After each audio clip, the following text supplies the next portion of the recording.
चलो देखो बेटा, ये है question number 5 and question number 5 is 4a square into 3b minus 4c plus 9b square into 4c minus 2a plus 16c square into 2a minus 3b।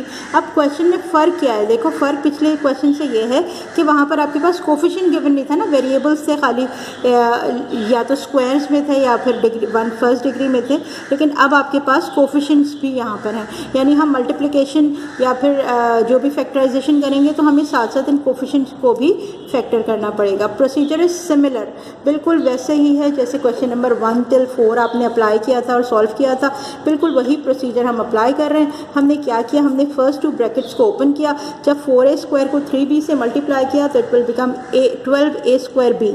ठीक है, फिर आगे इसी तरह बढ़ते गए, 4a square multiply by minus 4c is 16a square c.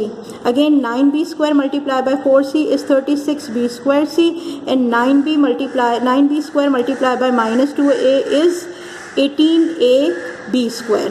ठीक है, थर्ड ब्रैकेट को जो है हमने अनओपन ही रहने दिया, एज इट इज़ कॉपी कर लिया। अब क्या किया प्रोसीजर कि सिर्फ fourth term is minus 18ab square, इसको हमने सेकंड की पोजीशन पे लाके रख दिया।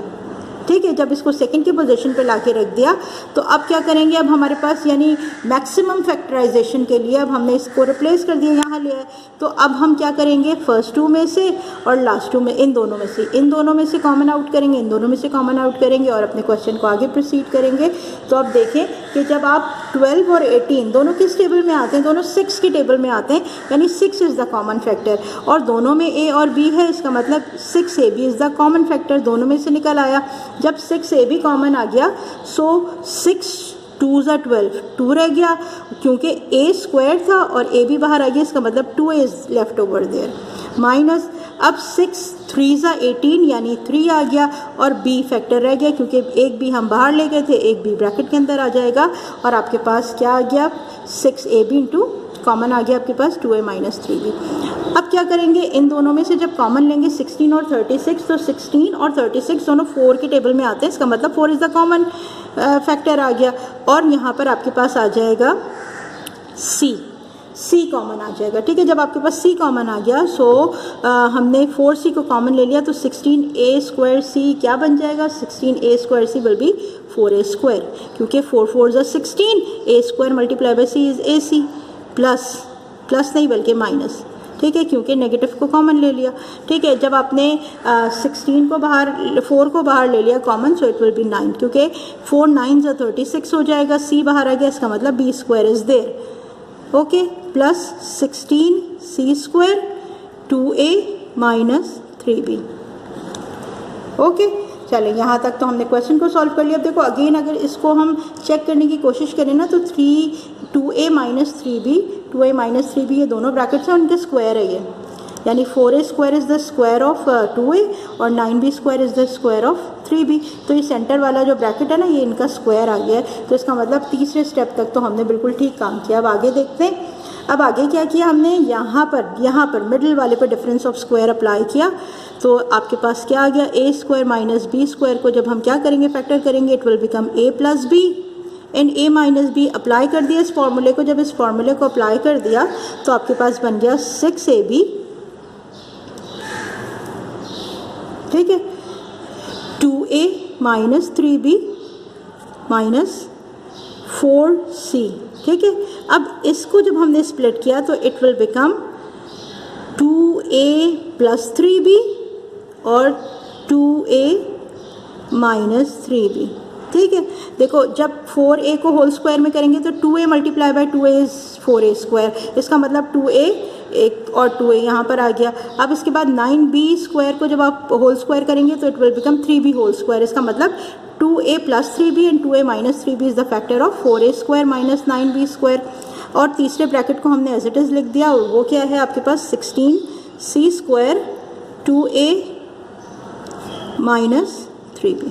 ओके, चलो अब स्टेप पर आकर जो कॉमन ब्रैकेट है उसको कॉमन आउट करें। 2a minus 3b is the common bracket, so 2a minus 3b को आपने कॉमन निकालिए। जब 2a माइनस 3b को आपने कॉमन निकाल लिया तो इसका मतलब है आपके पास जो सारे अनकॉमन फैक्टर्स थे उनको गैदर करके लिख दिया। वो क्या क्या है, 6ab minus 4c into 2a plus 3b plus 16c square. Clear? अच्छा देखो, जब इतना काम कर लिया इसके बाद हम क्या करेंगे, अब हम इस ब्रैकेट को ओपन करेंगे ताकि एक मैक्सिमम फैक्टराइजेशन यहाँ अप्लाई करें। सो 2a प्लस 3b है तो पहला फैक्टर आपके पास 2a माइनस 3b पहला फैक्टर आपके पास आ गया। ठीक है, अब हमने क्या किया, 6ab जब 4c को मल्टीप्लाई किया इट विल बिकम 4 2 ज़ा 8ac। ठीक है, अब 4 को मल्टीप्लाई किया इट विल बिकम 4 माइनस 4 3 ज़ा 12 b और c। ठीक है, प्लस 16c स्क्वायर। क्लियर? अब क्या करेंगे, फर्स्ट 2 में से कॉमन लेंगे, लास्ट 2 में से कॉमन लेंगे और क्वेश्चन को आगे प्रोसीड करेंगे। सो इट विल बिकम, पहला फैक्टर है आपके पास 2a माइनस 3b। ठीक है, अब जब आपने 8 और 6 में से कॉमन लिया तो 8 और 6 में से 2 जो है वो आपके पास कॉमन दोनों के टेबल में आता है, यानी 2a is the common factor. जब आपने यहाँ से 2a निकाल दिया तो इसका मतलब 3b left over there minus 2 4 ज़ा 8 यानी 2 4 एंड c। ठीक है, ब्रैकेट में आ गया 3b माइनस 4c। अब इन दोनों में 16 और 12 किसके टेबल में आते हैं, 16 और 12 जो हैं वो आपके पास 4 के टेबल में आते हैं। So minus 4 will be the common factor और c आ गया, यानी 4c is the common factor. जब 4c कॉमन आ गया आपके पास तो 4 3 ज़ा आपके पास आ गया। ठीक है, 3c बाहर आ गया तो इसका मतलब b आ गया, माइनस 4 4 ज़ा 16 यानी 4c ओवर देयर। ठीक है, अब क्या करेंगे, कॉमन फैक्टर को पहले लिखेंगे। सो क्या बन जाएगा आपका अगला step, it will be 2a minus 3b। ठीक है, नेक्स्ट ब्रैकेट लिखेंगे तो common bracket 3b minus 4c। ठीक है, फिर अनकॉमन फैक्टर को गैदर करेंगे यानी 2a माइनस 4c। ठीक है, and this is the final answer. Question is very simple, बस थोड़ी सी ट्रिक की ज़रूरत है और आई होप कि सब बच्चे जो है इसको फॉलो करेंगे and complete till 1 question number 1 till 6।